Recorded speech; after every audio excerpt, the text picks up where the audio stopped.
को मैं ना वैसे बोलता हूँ कि इन टर्म्स ऑफ बेसिक अगर सोर्स कोड बात करें, जैसे मैंने बोला गोरक्षनाथ, क्या? मुझे उनका बीज मंत्र बनाना है। अब मुझे नहीं पता कि बीज मंत्र बनाने का क्या सही तरीका है, पर मैंने उसको आइडेंटिफाई करा और मैंने सबसे पहले श या क्ष इसको ढूंढा, तो मैंने इसको श और क्ष का कॉम्बिनेशन बना के र लिखा हुआ था तो र लगा दिया इसके साथ। ये पहला पार्ट हो गया। अब ये मेरा एंडिंग टर्म हो गया।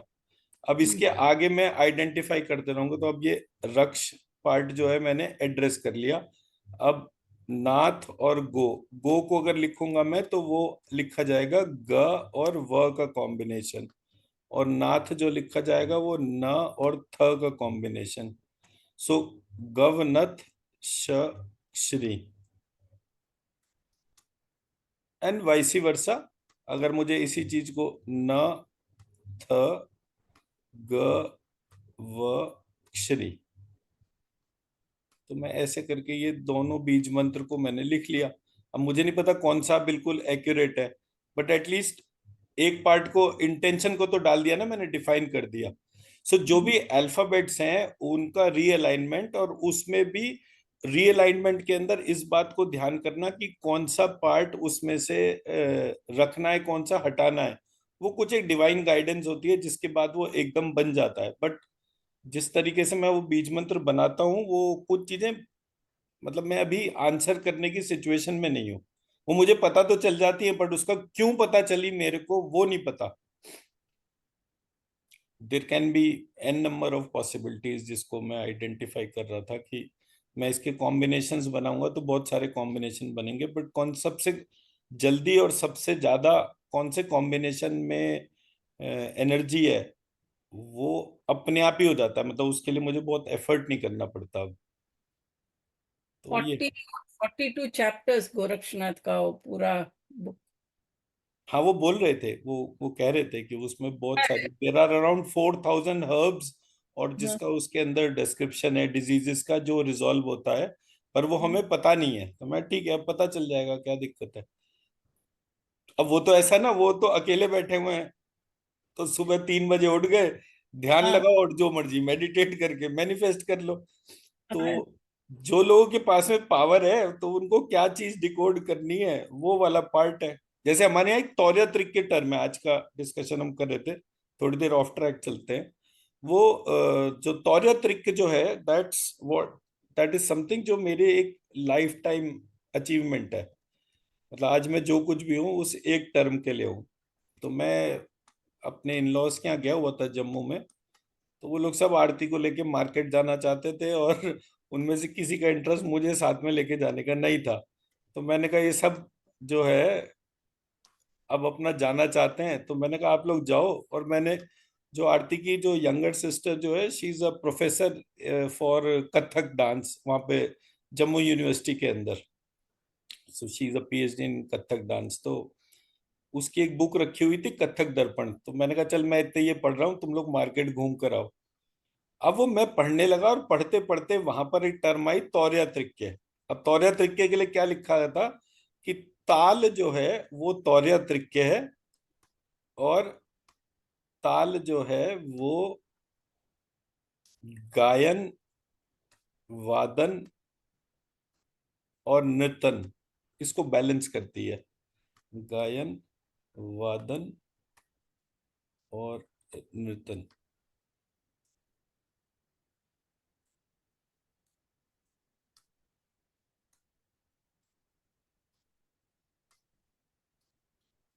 अब जब मैंने ये टर्म पढ़ी तो मैं एकदम से दंग रह गया, क्योंकि तौर्या त्रिक का मतलब क्या होता है? तौर्या मतलब 4, और त्रिक के मतलब 3। when 4 is equal to 3, मतलब क्या हुआ इसका? प्रकट में एक्चुअली 4 डोमेन्स होती हैं, 3 प्रकट होती हैं, एक अप्रकट होती है, लेकिन अप्रकट डोमेन ही मेन डोमेन होती है। That is a kind of a causal factor.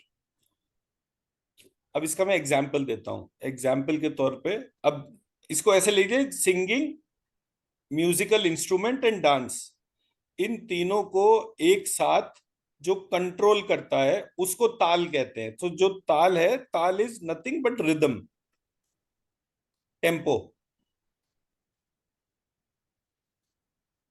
तो वो ताल जो है वो इन तीनों को कंट्रोल करती है, ताल को कोई कंट्रोल नहीं करता। अब ये एक मेजर पार्ट आ गया कि आपका जो फोर्थ डोमेन है वो कंट्रोलर डोमेन है। इस फोर्थ डोमेन को जब आप अपने आप से कनेक्ट कर लेते हैं, यू बिकम फिनोमिनल, बिकॉज ये कंट्रोलर की डोमेन है। मेरे शरीर में जो सोल सीट है उसमें मैं कंट्रोलर को इन्वोक करता हूं। तो अगर मैं तौर्य त्रिक्के का बीज मंत्र बोलूंगा तो तौर्य त्रिक्के जो है वो क्या कहते हैं, वो मेरे कंट्रोलर को पावरफुल बना देगा। अब अगर मेरा कंट्रोलर पावरफुल है तो वो मेरे सारे सेंसेस को, आत्मा को, उन सबको कंट्रोल करता है। तो वो जो कंट्रोलर की पावर है वो बढ़ने का जो नेक्स्ट इम्पैक्ट होता है वो क्या होता है, मेरी लॉन्गिटिविटी इंक्रीज हो जाती है, मेरी लाइफ में पर्पसफुल हो जाता हूं मैं, जो रोल प्लेज हैं वो इम्प्रूव हो जाते हैं। तो अब मैं इसका एग्जाम्पल देता हूं। अ, वात, पित्त और कफ,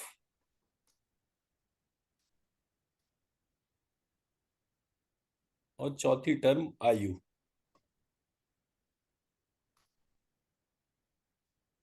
आयु जो है वो वात पित्त कफ को कंट्रोल करती है, बट आयु को कोई कंट्रोल नहीं करता। किसी व्यक्ति का वात पित्त कफ कुछ भी कुपित नहीं हो और उसकी आयु खत्म हो जाए तो वो चला जाएगा। वात पित्त कफ जो है उनका कंट्रोलर आयु है। अब आयु किसकी डोमेन है, टाइम की। जो ताल जो है वो किसकी डोमेन है, टाइम की। हर जगह जो टाइम की डोमेन है वो अलग अलग नाम से जानी जाती है, लेकिन टाइम की डोमेन जो है वही कंट्रोलर है। और मेरी सोल सीट कौन सी डोमेन है, लंबिकाग्र चक्र इज डोमेन ऑफ टाइम। तो मैंने रियलाइज करा कि ये टाइम जो है ये अपने आप को आसानी से प्रकट नहीं करता है। इस तो फिर तौरा तरीके का हमने बीज मंत्र बनाया। मैं आपके सामने वो बीज मंत्र रखता हूँ। इसमें अल्फाबेट्स जाते हैं त, र, य, त, र, य, क।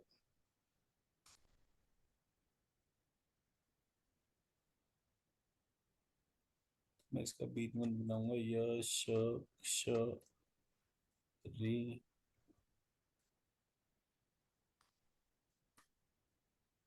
सॉरी व रह गया, औ से व।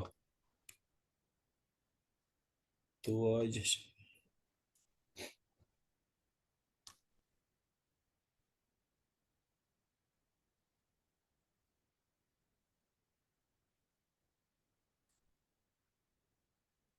इसका बीच में बन गया तो य, श, श्री।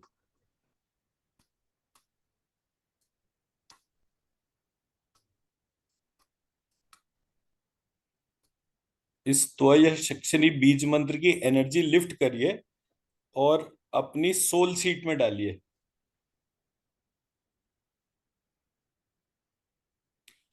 और रिक्वेस्ट करिए कि ये मेरी सोल सीट पे बैठी हुई जो मेरी आत्मा है, कंट्रोलर जो है वो बहुत मेहनत कर रहा है। मैं उस ग्रैटिट्यूड के बदले इस बीज मंत्र की ऊर्जा उनको दे रही हूं, सो दैट वो मेरे भीतर का जो दंड नायक है उसको जागृत करे, मेरी आने वाली लाइफ बहुत पर्पसफुल हो, और मैं अपने एक्शन से इस पूरी दुनिया में न्याय को स्थापित करने के लिए एक मिसाल बनूं।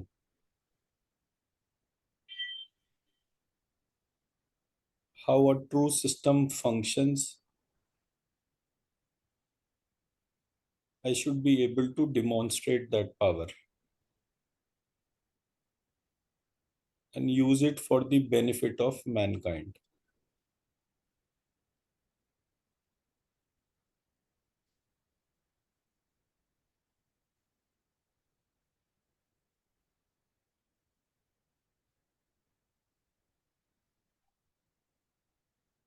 दोनों हाथों को रब कीजिए और अपनी आंखों से लगा लीजिए।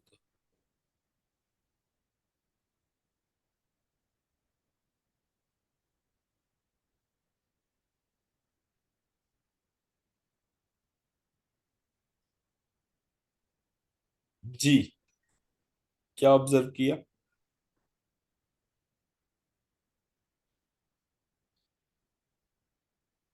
But this still takes you very deep. हाँ, जी बहुत डीप ले जाता है इमीडिएटली। हाँ, जो सबको कंट्रोल कर रहा है, आप उसको कैप्सूल दे रहे हैं तो डीप तो जाता ही होगा ना। Very deep it goes, immediate. तो अच्छा, आशीष जी ड्राइव कर रहे हैं? Okay. No, I'm just sitting in the back seat. Okay. But can do anything. That's what uh, it leads to believe. You can do anything with that.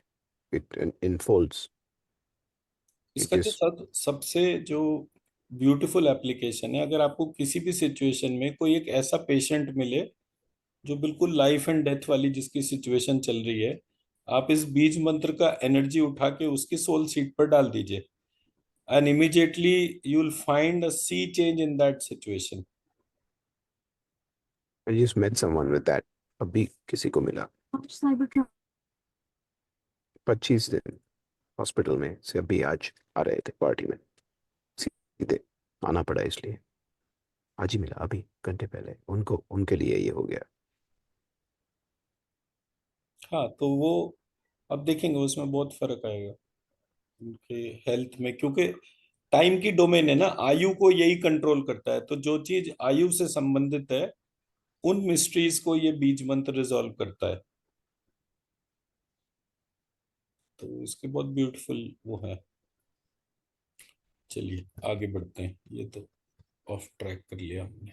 इसको थोड़ा clear लिख सकते हैं तो थोड़ा उसका मनन कर हाँ, सकेंगे। एक सेकेंड लिख देता हूँ।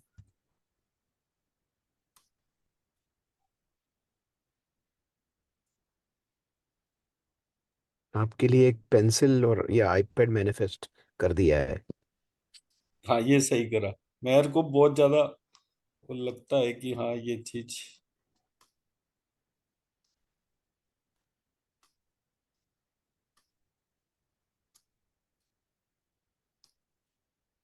आप लैपटॉप पे या कंप्यूटर पे, डेस्कटॉप पे? हाँ, मैं लैपटॉप पे करता हूँ काम।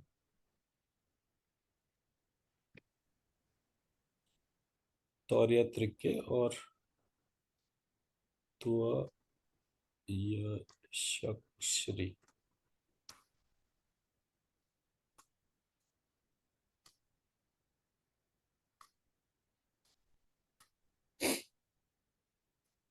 सो लाइकवाइज ये इसका बीज मंत्र हो गया।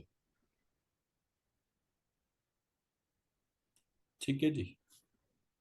थैंक यू, ले लिया screenshot. Right.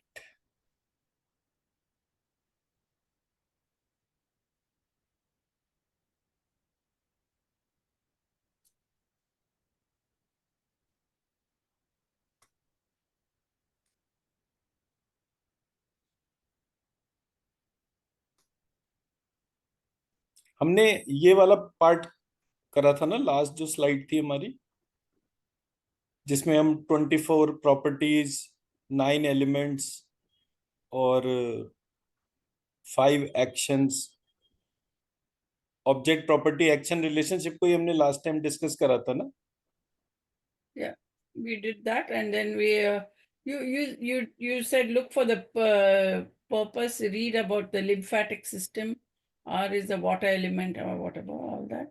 And then we spoke about the frequent the Baglamukhi का आपने बात किया। राइट। या देवी सर्वभूतेषु ओके, ब्रह्म एक तो हमें वो मेडिटेशन करना है आज जो हमने कल बोला था। वैसे मैंने वो उसका वीडियो बना के शेयर कर दिया था। एक मेडिटेशन मैंने रमेश सर के साथ में करा था, एक वो स्नेहा जी के साथ में जो जर्मनी से कनेक्ट होते हैं, इसके बाद वाली जिनकी क्लास होती है उनके साथ में करा था। वो 2 वेरिएशंस थे। वो 2 वेरिएशन प्राइमरली उनका ऑब्जेक्टिव ये है कि वो हमारे भीतर 33 पावर्स को इन्वोक करें। हम्म। तो वो 33 पावर्स जो है वो मैंने व्हाट्सएप पे शेयर कर दिए थे, कौन कौन सी 33 Yes. पावर्स थी जो हमारे अंदर के तौर पर है, सो दैट वे। अभी करेंगे हम। कर सकते हैं, मैं थोड़ा सा क्लास का वो देख लूं कितने स्लाइड्स वगैरह हमारी कवर हो गई हैं, तो वो एक पार्ट है। और एक मैंने आप लोगों के साथ में प्रश्नोपनिषद वाली स्लाइड करी थी, No, नहीं करा ना अभी? no. ओके, तो You just referred that, refer किया, लेकिन उसका क्लास नहीं किया। Our talk went in different direction. Actually Prashnopanishad जो है ना मेरा, वो लेवल 1 का पार्ट है। जो बाकी सारी चीजें तो मैं लेवल 1 की कर चुका, बट मैंने वो प्रश्नोपनिषद वाला पार्ट जो था वो नहीं करा। I got a book PDF मिला प्रश्नोपनिषद का, लेकिन I couldn't read it. मिला, I'll send you also if you want the link. Prashnopanishad तो है मेरे पास में।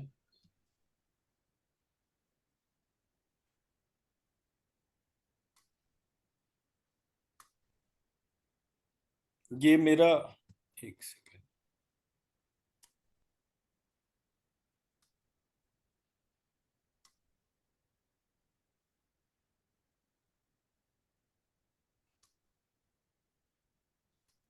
ये मेरा स्क्रीन दिख रहा है ना अभी?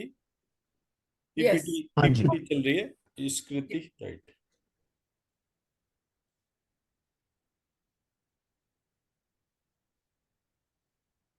ये मेरा प्रश्नोपनिषद का स्लाइड है, इसमें अभी काफी इलेबोरेशंस और काम मैं कर रहा हूँ। Hmm. बेसिकली जब हम इस वाली स्लाइड को देखते हैं तो इसमें एक ऋषि रहे पिपलाद, और उनके 6 स्टूडेंट्स थे जो उनके आश्रम में आए, और उन्होंने बोला कि हमारे स्पिरिचुअलिटी रिलेटेड 6 क्वेश्चंस है, आप उनको आंसर कीजिए। उन्होंने कहा देखो मैं बहुत बिजी आदमी हूँ, और मुझे ये भी नहीं पता, तुम तो स्टूडेंट हो, कि तुमने अपने क्वेश्चन को ढंग से पकाया भी है नहीं पकाया। अब सडनली खाली बैठे थे, क्वेश्चन आ गया तो चलो क्या करें, इससे पूछ ले। तो मुझे ये कैसे पता चलेगा कि तुम्हारा क्वेश्चन जो है वो बहुत सीजन्ड क्वेश्चन है, बहुत स्टेबल क्वेश्चन है? Hmm. तो उन्होंने जब ये करा तो बोले तुम ये क्वेश्चन के आंसर के बदले क्या कर सकते हो? तो बोले आप जो बोलेंगे वो हम कर देंगे। तो बोले ठीक है, मेरे आश्रम की 1 साल तक साफ सफाई करो, इसका कोई काम करो, फिर मैं तुम्हारे क्वेश्चन का आंसर करूंगा। तो उन सब ने जो है अब उनके आश्रम का एक एक काम पकड़ लिया और उस काम को करना शुरू कर दिया, और 1 साल तक उन्होंने काम करा, और फिर उन्होंने उनके क्वेश्चंस पूछे। तो जब ऋषि पिपलाद ने देखा कि इनको कोई भी चीज डेविएट नहीं कर पा रही है, और they are still in the questioning answering mode, तो Hmm. उन्होंने कहा अच्छा पूछो क्या क्वेश्चन पूछते हो। तो वहां पर पहला क्वेश्चन था, how did life begin? Hmm. The moment I, और ये पूरा उपनिषद स्टडी है। जैसे ही मैंने पहला क्वेश्चन पढ़ा, मैंने कहा ये तो सब्जेक्ट ही कॉस्मोलॉजी का है।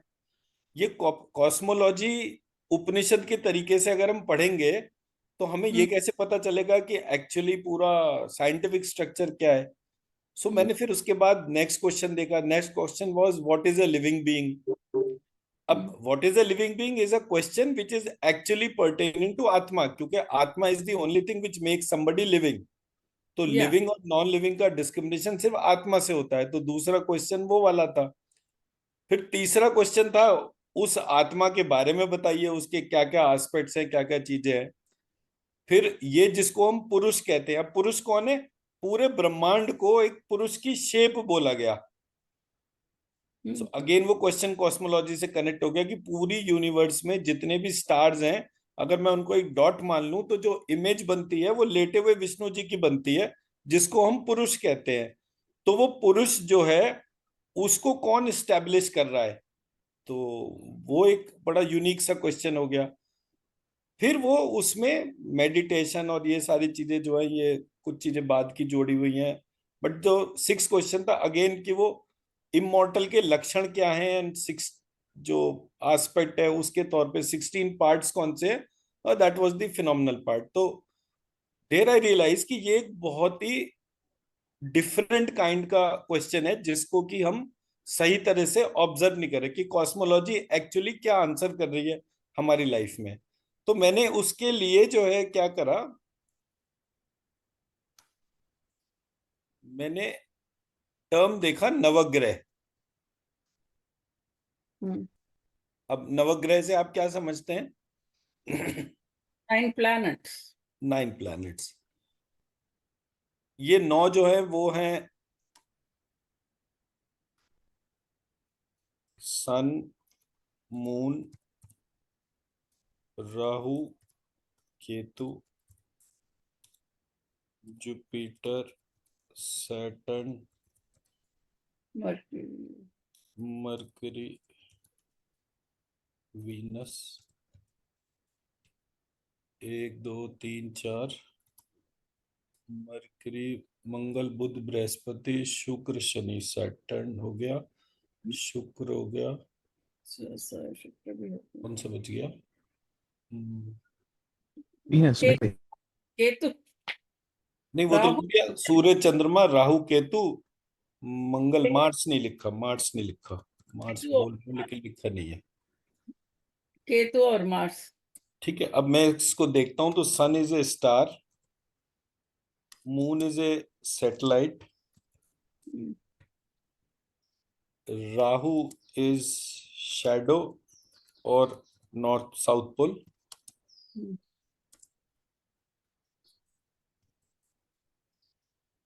Ketu is again shadow and north पोल,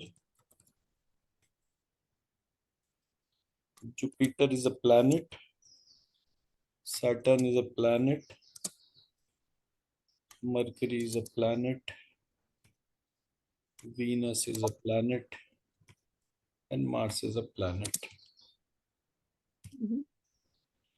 जब ये सब अलग अलग हैं तो इनको 9 कैसे कह रहे हैं हम? बिकॉज सेट थ्योरी के बेसिस पे हम कंबाइंड तब कर सकते हैं जब हम कॉमन पैरामीटर को एड्रेस करें। इन सबके बीच में कॉमन पैरामीटर क्या है? Was the differentiator of the exercise. मैं मेरी बात समझा पा रहा हूं? या एक स्टार है, एक सैटेलाइट है, एक शैडो है और बाकी कुछ प्लैनेट है। It is not 9 planets, it is not 9 planets. तो अब अगर ये सिचुएशन हमारे यहाँ नवग्रह को कह रही है तो वो ग्रह टर्म जो है वो हमारा डिफरेंशिएटर हो गया पूरे कहानी का, कि ये ग्रह क्या है जिसको हम यहाँ पर यूज कर रहे हैं नवग्रह टर्म में। तो देवर 2 terms which were common, I identified. एक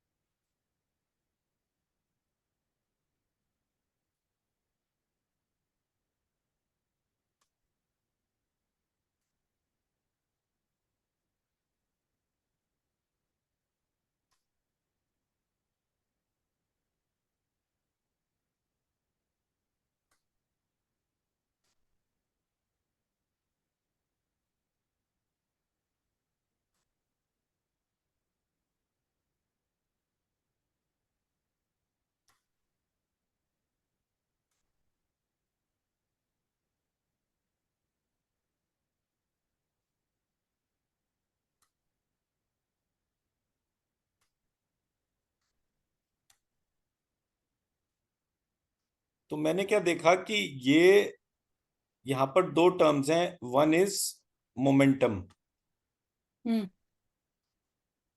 and the other one is light.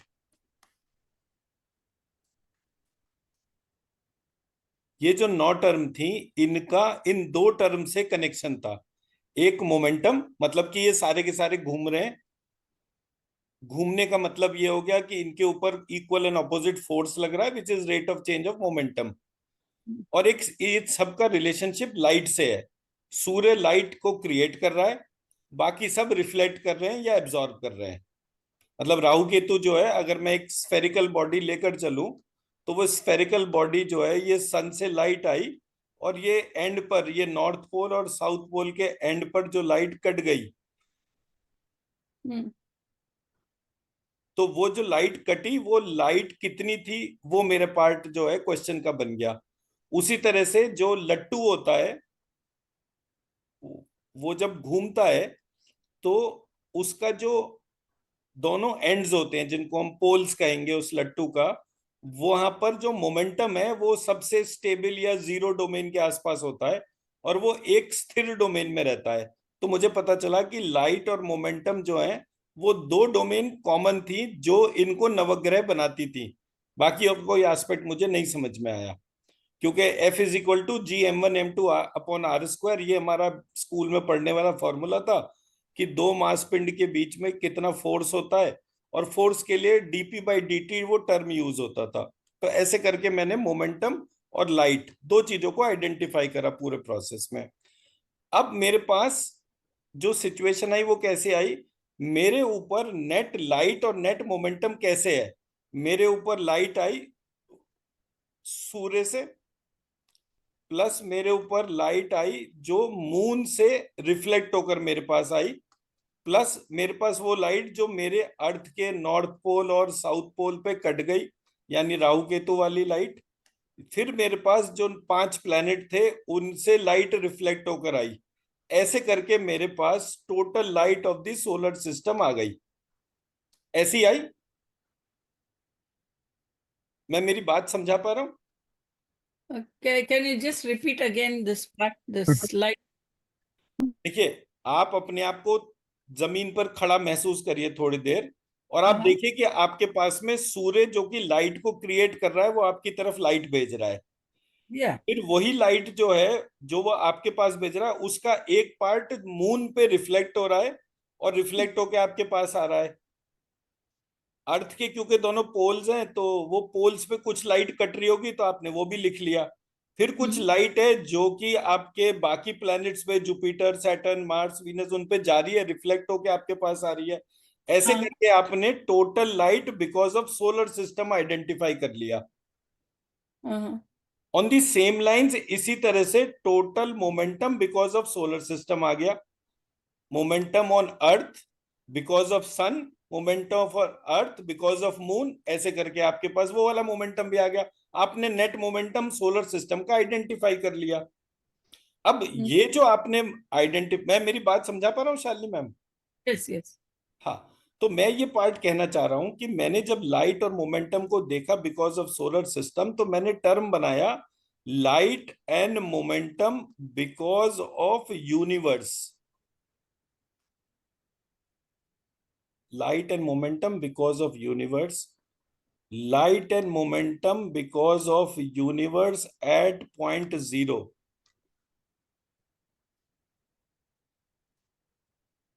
Light and momentum of whole universe at point infinity. Light and momentum at point infinity. मेरे पास 3 पॉइंट्स आ गए। अगर मैं ये कह रहा हूं कि पूरे सोलर सिस्टम की वजह से मेरे पास में एक लाइट आ रही है और एक मोमेंटम आ रहा है, उसी तरीके से पूरे यूनिवर्स की वजह से एक लाइट आ रही है और एक मोमेंटम आ रहा है। मैं मेरी बात समझा पाया? अब कोई डाउट है तो पूछ लीजिए, नहीं समझ में आ रहा हो तो बोल दीजिए, मैं और इसका एलैबोरेशन करूंगा। Getting light and this thing with the momentum from the sun going to all these places. Momentum कहते हैं बेसिकली जो भी चीज मूव कर रही है। Yeah. स्पेस में अगर कोई चीज मूव कर रही है उसकी कोई तार नहीं है जिससे वो बंधा हुआ है, वो सब मैग्नेटिक फोर्स से चल रहा है। Yeah, that's how we are all controlled by those planets. Right. तो ये जो चीजें हमारे को कंट्रोल कर रही हैं, इन चीजों में दो कॉमन पैरामीटर्स हैं, एक वहां पर लाइट है और एक वहां पे मोमेंटम है। ये सब घूम रहा है This is पूरे called, यूनिवर्स में, हर पार्टिकल घूम रहा है। yes. पूरे यूनिवर्स में लाइट है। अब लाइट किस तरीके से, एक लाइट क्रिएट करने वाले ऑब्जेक्ट्स हैं जिनको हम स्टार्स कहते हैं, और एक लाइट को रिफ्लेक्ट करने वाले हैं ऑब्जेक्ट्स हैं, स्फेरिकल ऑब्जेक्ट्स ही हैं सारे के सारे। तो ये जो कुछ भी है इनके बीच में जो रिलेशनशिप है वो लाइट और मोमेंटम, ये दो ही रिलेशनशिप है। ठीक है, ये जो पूरे यूनिवर्स की लाइट है और जो पूरे यूनिवर्स को मोमेंटम दे रहा है, किसी ने उसको एड्रेस करा light because of whole of universe, momentum because of whole of universe. किसी ने लाइट बिकॉज ऑफ यूनिवर्स को हमारे एपिक्स में विष्णु लिख दिया।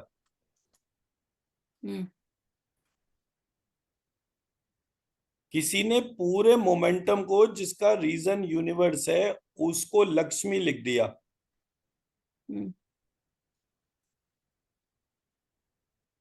मैं मेरी बात समझा पाया? Yeah, got it. Instead of कि हम डीपर डिटेल्स में वेरिएशंस पे डिस्कस करते, उन्होंने पूरी लाइट जो कि पूरे ब्रह्मांड में किसी भी फॉर्म में है, उस लाइट का टोटल जो है उसको एक विष्णु नाम दे दिया। Mm-hmm. और जो पूरे ब्रह्मांड को एक एक पार्टिकल को मूव कर रहा था, उस मोमेंटम करने वाले फोर्स के कॉजल बॉडी को उन्होंने नाम दे दिया लक्ष्मी। Mm. अब हम कॉस्मोलॉजी पे बात कर रहे थे, which has something to do with quantum physics. उन्होंने क्वांटम फिजिक्स के भी बियॉन्ड एक डोमेन को क्रिएट कर दिया, जो कि फिजिक्स का वो वाला पार्ट बताता था जो 100% ह्यूमन बिहेवियर को इम्पैक्ट करने वाला कॉस्मोलॉजी का साइंस था। तो हमारे जो एपिक्स थे उसमें विष्णु और लक्ष्मी का इंटरप्रिटेशन इस तरीके से था। Wow. अब ये जो यूनिवर्स थी, इसकी दो डोमेन थी। इसका पहला डोमेन था ये यूनिवर्स कहाँ से ओरिजिनेट हुई, और उसका दूसरा पार्ट था कहां पर ये यूनिवर्स जाकर जो है विलीन हो गई। So point of infinity and point zero, ऐसे करके दो पॉइंट आइडेंटिफाई करे गए। उन दोनों पॉइंट पर भी जो है एक पुरुष और एक स्त्री को देखा गया। पुरुष Hmm. को नाम दे दिया प्रकाश के तौर पे ब्रह्मा, और स्त्री को नाम दे दिया सरस्वती। Hmm. और जहां पर ये पूरा ब्रह्मांड विलीन हो रहा था, वहां पर उसको भी एक पुरुष और स्त्री बोलकर एक को नाम दे दिया आपने शिव, और एक को नाम दे दिया पार्वती या शक्ति एंड ऑल दैट। तो जब मैंने ये वाला पार्ट देखा तो मुझे पता चला कि हमारे यहाँ, अच्छा आप ही भेज रहे हो, ओके, हमारे यहाँ जो कंटेंट है उसको ह्यूमनाइज किया गया। पर वो कंटेंट आज के रेफरेंस में अगर हम सब्जेक्ट लेकर चलते हैं, तो वो कंटेंट क्या था? कॉस्मोलॉजी। Hmm. तो कॉस्मोलॉजी का ह्यूमन बिहेवियर पे इम्पैक्ट जो था, उसको किसी ने स्टडी करा। हम Hmm. आज जो अपने यहाँ के कॉस्मोलॉजिस्ट या साइंटिस्ट को देख रहे हैं, वो कोई पार्ट इस तरीके से इसलिए नहीं बता रहे क्योंकि उन्होंने पूरा देखा ही नहीं है। Very true. हमारे यहाँ किसी ने वो पूरा देखा, इस कारण से ये सब्जेक्ट का पार्ट जो था वो इतना यूनिक हो गया। आशीष जी, Really. मैं मेरा पॉइंट बता पाया? Oh my God, this is very या मैं शिव शक्ति का नहीं सुना। अच्छा, कि मैं शिव फिर से शक्ति का कैसे? रिपीट कर देता हूँ। नहीं, लक्ष्मी विष्णु लक्ष्मी का सुन लिया, शिव शक्ति का थोड़ा जल्दी आप बोल गए हाँ, तो। तो मैं ये कह रहा हूं कि जो ये यूनिवर्स जो था, इसमें दो पॉइंट और थे, कहां से ये यूनिवर्स ओरिजिनेट हो रहा है और कहां पे टर्मिनेट हो रहा है। जहां ओरिजिनेट हो रहा था वहां पूरे लाइट और मोमेंटम को बोला गया ब्रह्मा सरस्वती। जहां ये पूरा यूनिवर्स टर्मिनेट हुआ, वहां पर उसको बोल दिया शिव और शक्ति। ओके। अब आपको क्या करना है, एक छोटा सा प्रैक्टिकल इमेजिन करना है। अपने हाथ को सनलाइट में लेकर जाइए और इमेजिन अभी तो नहीं करिए है कि सनलाइट। वो ब्रह्मा विष्णु शिव और उनकी शक्तियां जो हैं, उनसे प्रकाश निकलकर आपकी बॉडी में एब्जॉर्ब हो रहा है, और एक उनकी कॉजल बॉडी है। इन छह के छह की कॉजल बॉडी को महालक्ष्मी, महाकाली और महासरस्वती बोला गया है। अब अपने हाथ को इमेजिन करिए कि आपके हाथ के ऊपर at any point of time there are 9 lights which are coming and being absorbed. उन 9 लाइट्स को आपने फील करना है अपने हाथ के ऊपर। आप जहां बैठे हैं वहां पे भी कर सकते हैं, कोई खिड़की है वहां तक जाइए, उस लाइट को फील करिए। अंधेरा है तो चंद्रमा को फील कर लीजिए, और रोशनी है, दिन का टाइम है, तो वहां पे सूर्य को फील कर लीजिए। बट स्टार्स हर जगह हैं। तो उसको सिर्फ अपने आंखें बंद करिए और अपने हाथ फैलाइए थोड़े से, और उसको फील करिए कि आपके हाथ के ऊपर जो भी प्रकाश आ रहा है, वो प्रकाश जो है महालक्ष्मी, महाकाली, महासरस्वती, विष्णु, लक्ष्मी, ब्रह्मा, सरस्वती और शिव और शक्ति, ये 9 लाइट्स आपके शरीर के ऊपर आ रही हैं। और ये 9 लाइट्स आपके भीतर प्राणों को जनरेट कर रही हैं। और ये सारे प्राण की जो कंट्रोलर डोमेन है वो नाक के पीछे, दोनों कानों के बीच में और नाभि, ऐसे करके इसके बीच में ऊपर नीचे चल रही है। और आप एक इकोलॉजिकल बैलेंस बना रहे हैं। जो सांस आप बाहर निकाल रहे हैं वो पेड़ पौधों तक जा रही है, जो सांस पेड़ पौधे बाहर निकाल रहे हैं वो आप तक आ रही है, जो एनिमल सांस बाहर निकाल रहे हैं वो इस सिस्टम में जा रही है, गाय जो सांस बाहर निकाल रही है ऑक्सीजन जैसी वो आपके भीतर जा रही है। ऐसे करके एक इकोलॉजिकल बैलेंस हो रहा है। जो इकोलॉजिकल बैलेंस की जो कॉजल बॉडी है ये 9 डाइटीज है, और ये हर दिन हर क्षण, माइक्रो सेकंड, नैनो सेकंड, हर सेकंड ये आपके साथ में ही चलती हैं। आप अपने आप को इमेजिन करिए कि जो पावर हर समय आपके साथ में हो, आपको फिनोमिनल बनने से कौन रोक सकता है?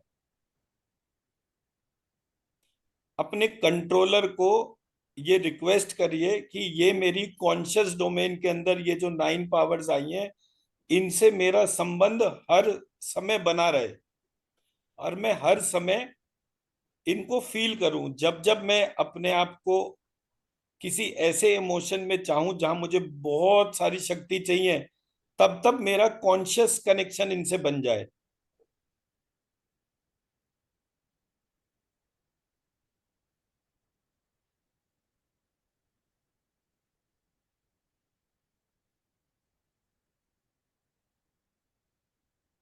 ये मेरे भीतर सदैव जागृत रहे, ऐसी मेरी प्रार्थना है, ऐसी मेरी प्रार्थना है, ऐसी मेरी प्रार्थना है। ऐसा ही हो, ऐसा ही हो, ऐसा ही हो। अपने दोनों हाथों को रब करके अपनी आंखों से लगा लीजिए।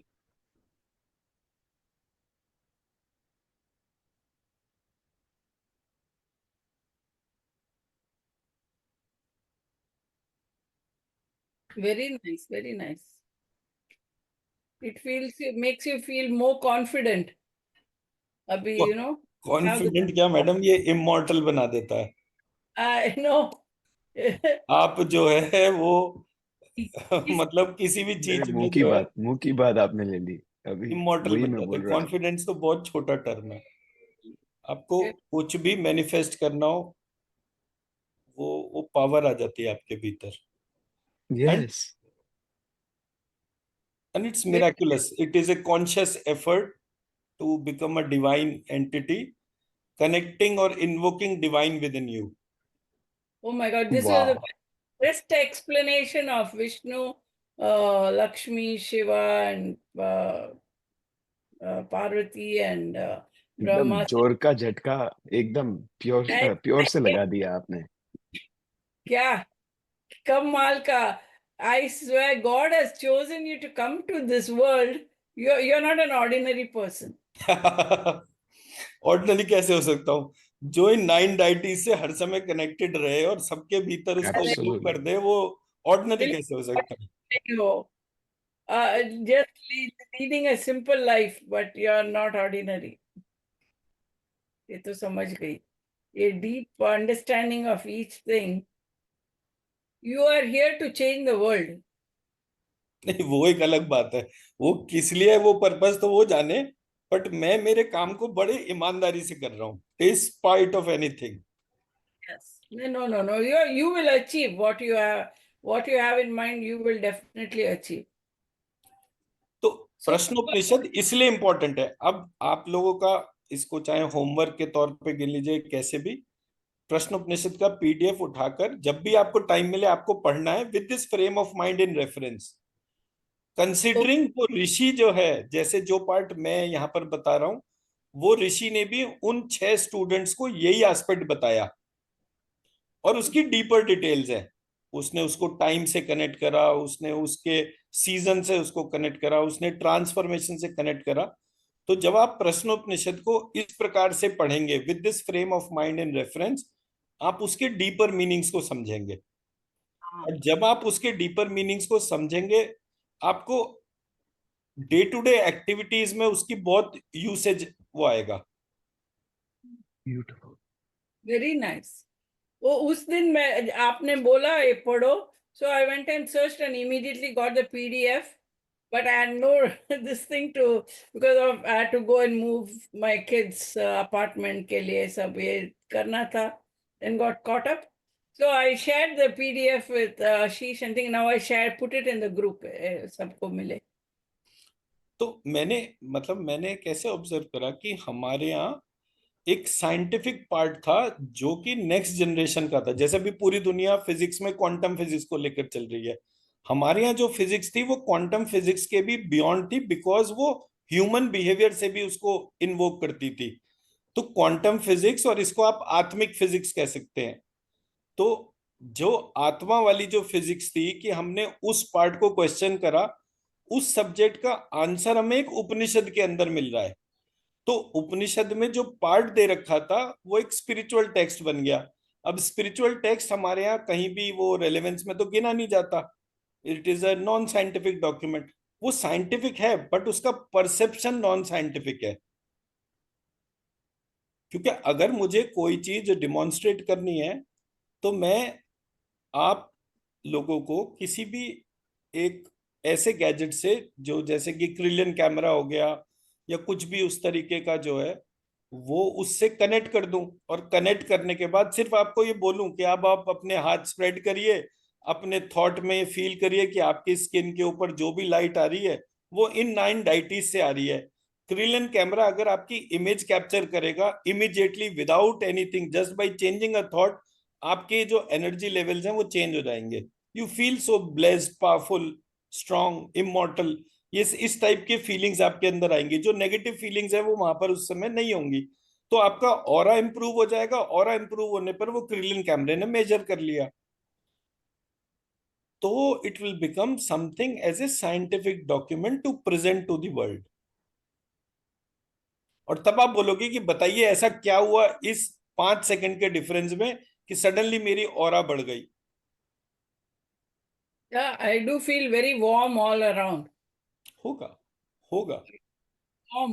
आप किसी भी व्यक्ति को जो आईसीयू में हो उसके हाथ को टच करिए और उसको जो है बोलिए कि अगर मेरे शरीर के ऊपर जो भी प्रकाश है वो उन 9 डिवाइन डाइटीज से कनेक्टेड है, तो मैं आपको टच कर रहा हूं, और मैं आपको टच कर रहा हूं ताकि आपके शरीर के भीतर भी ये कॉन्शियस पार्ट जागृत हो जाए। आप देखेंगे कि उस व्यक्ति की लाइफ में पॉजिटिव एस्पेक्ट शुरू हो जाएंगे। तो एक तो हमने बोला कि भाई वो वाला बीज मंत्र हम डाल देते हैं जो सोल सीट को स्ट्रांग करता है। दूसरा हमने बोला कि ये 9 डाइटीज से कनेक्ट करने के लिए डालते हैं। जैसे जैसे लोगों की लाइफ में उसका वो फर्क आएगा। देखिए ये सारे एफर्ट जितने भी हम बोल रहे हैं वो डिवाइन की पावर को चैलेंज करने के लिए नहीं है। अगर किसी के पास लाइफ है और किसी भी रीजन से वो नहीं कनेक्ट हो रही है, इस प्रोसेस को करते ही वो बढ़ जाएगी। हम भगवान नहीं बनेंगे, लेकिन भगवान से कनेक्ट होने के बाद वो पावर्स हमारे भीतर जितना कॉन्शियसली हम उससे कनेक्ट करेंगे उतनी पावर्स बढ़ती ही जाएंगी। ये बस हमारे को ध्यान रखना है। मैं And मेरी you, बात समझा पाया? yes, and use this for the right purpose. Right purpose, right intention. कहीं भी इसको ईगो ना बनाकर सबमिशन बनाएंगे तो वो हमेशा होता जाएगा। जैसे एक अच्छा वकील भगवान के सामने भगवान को जज मानकर एक एप्लीकेशन रखता है, kindly my Lord kindly consider this application, और मेरा जो क्लाइंट है वो नॉन गिल्टी है, उसको फंसाया गया है, तो उसको जो है आप प्लीज हमारे फेवर में अपना जजमेंट दे दीजिए। जजमेंट की पावर आप ईश्वर को जितनी ज्यादा देंगे और उसको जितना राइटफुली एक्सेप्ट करेंगे, यू विल फील कि वो आपके एनर्जीज को और बढ़ाता जाएगा।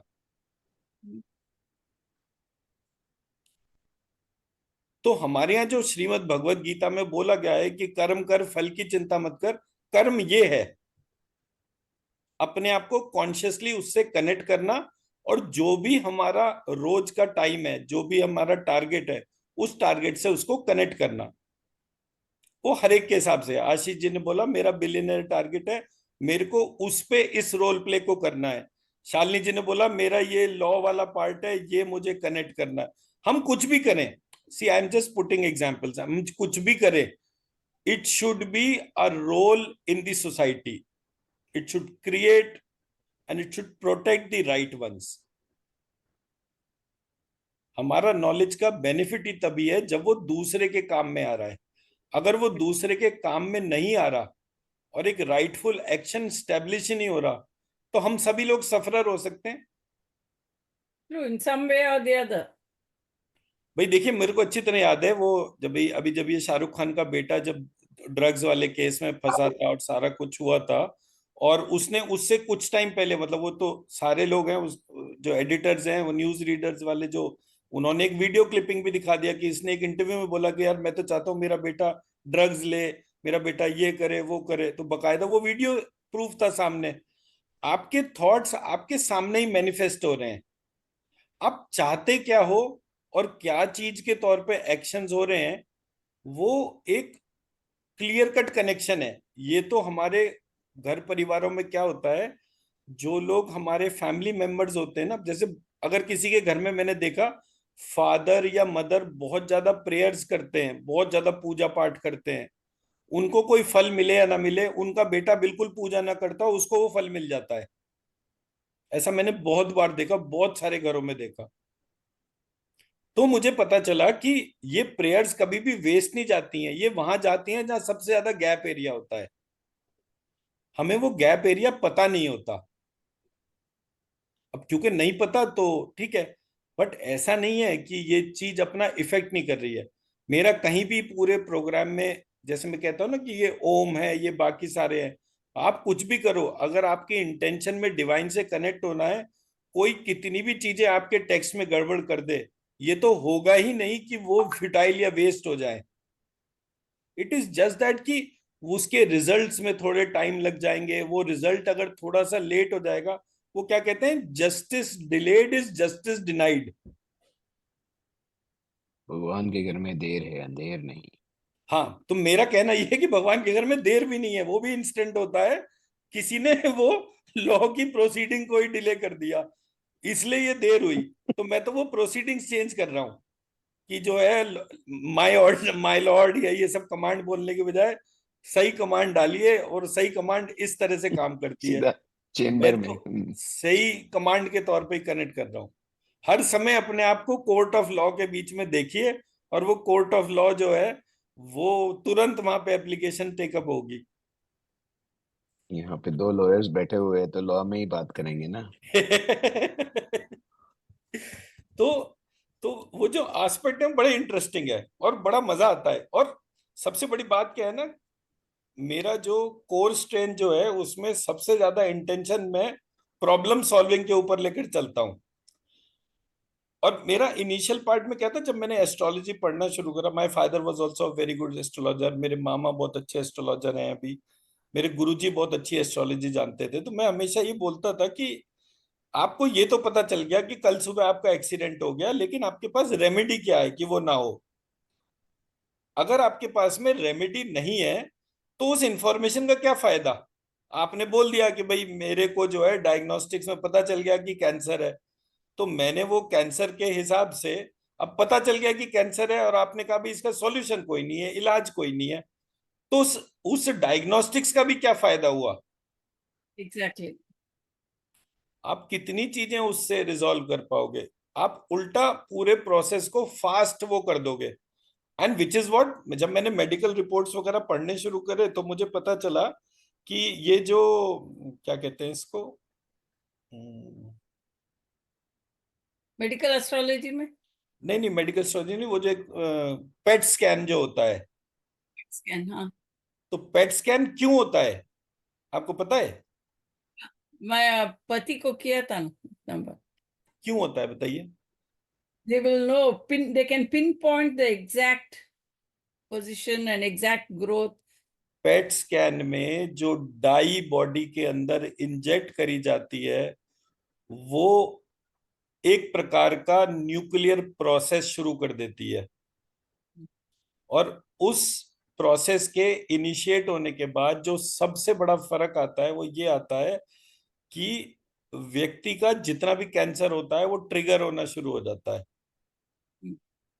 मेरे फादर ने पेट स्कैन कराया, and he couldn't survive for full 2 weeks.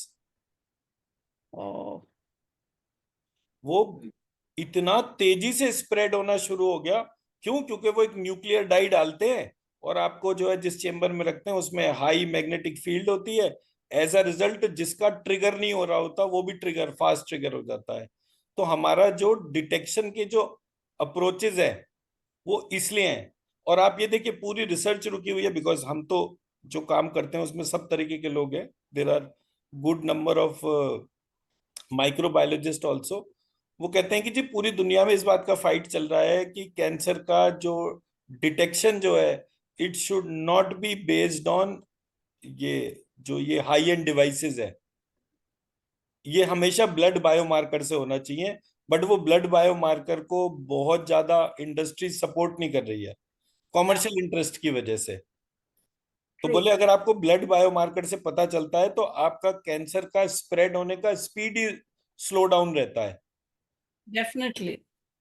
जब आप किसी भी व्यक्ति का वो करते हैं क्या कहते हैं इसको, ऑर्गन ट्रांसप्लांट करते हैं।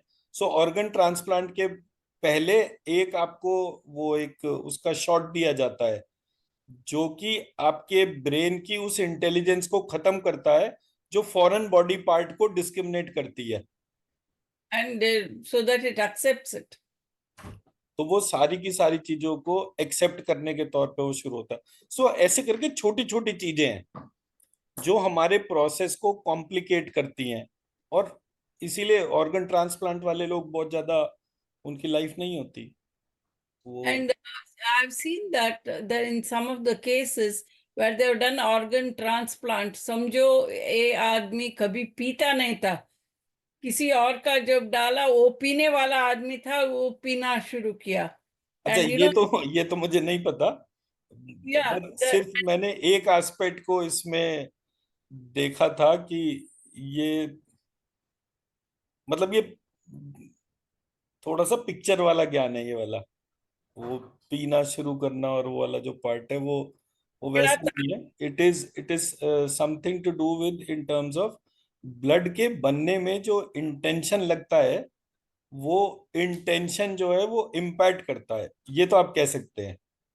एक्शन पर थोड़ा सा मैं अभी उसको वो लेकर चलूंगा कि वो पार्ट जो है एक्शन पे थोड़ा कम बैठता है।